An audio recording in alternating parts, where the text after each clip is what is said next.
As days get warmer, people start making plans to redecorate their homes, reviewing furniture layout and extending their living spaces outside. But with growing concern about the environment, more households are taking measures to integrate eco-friendly elements in their decoration. Eco-friendly design stems from the idea that humans could not maintain their production pace without jeopardizing the fragile ecological balance, which has been widely affected by overexploitation of resources and depletion of forests. Stéphanie Le Saux is what we call a green designer. She teaches history of design in Paris, and she has carried various projects in compliance with the principles of economic and ecological sustainability. For Stéphanie, this is not just another trend. I'm convinced that it's not a trend. It's a new way of thinking.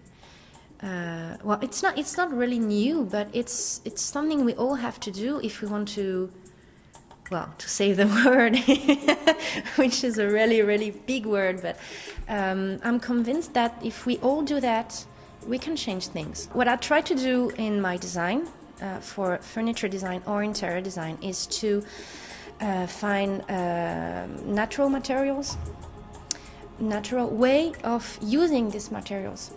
So I tried it to be sustainable, ecological,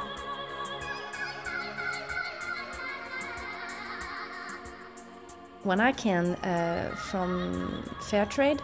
Stéphanie's latest project is Quinoé, a restaurant entirely built with low-impact, non-toxic material.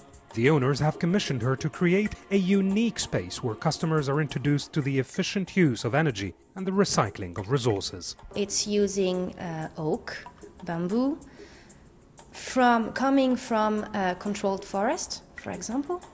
It's trying to have water-varnished wood when it's possible, and always using acrylic painting, trying also to save energy, like using LEDs, fluorescent bulbs, water saver, as much as I can, and also, and this is the basis, trying not to have so much waste. Every element in the restaurant is non-toxic and is meant to minimize waste. The chandeliers were made with used silverware. The posters on the wall are printed on acid-free paper, and the wood has a certified fair trade origin. It was also the challenge to say that you can do something in an ethic way, but it can be also very classy. After many color-matching tryouts, Stéphanie chose to paint the walls in wood with water-based paint, which has no impact on health. Ordinary paint contains high levels of volatile organic compounds, or VOC, which pollute the air and could harm breathing. Another part of the job is to have to experiment the colors and to try to see what is going to fit together or not. And the green with the brown, etc., is going very well, just like in nature. If you use colors like red, it's dynamic, or pink, it's very dynamic. It's very good for offices, for example, to get people work very active way, energetic way. But you won't use it in your bedroom if you want to relax, for example. And it's the same for the materials. The kitchen is entirely equipped with recycling food containers, reusable glass, and recycling bins and trash cans. If everyone could do just a small part of it, all together we could change something.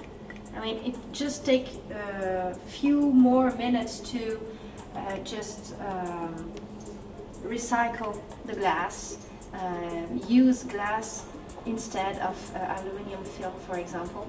The materials and manufacturing processes that green designers adopt have often been criticized as costly, but for Stéphanie, sustainable technology is rapidly adapting to the rules of the market, and prices are stabilizing to suit medium and small budgets. It's basically the same price, and sometimes it's less expensive. And also, the other good stuff with it is that usually it costs less after. For example, a LED bulb will cost more, but it will use less energy and it will get longer.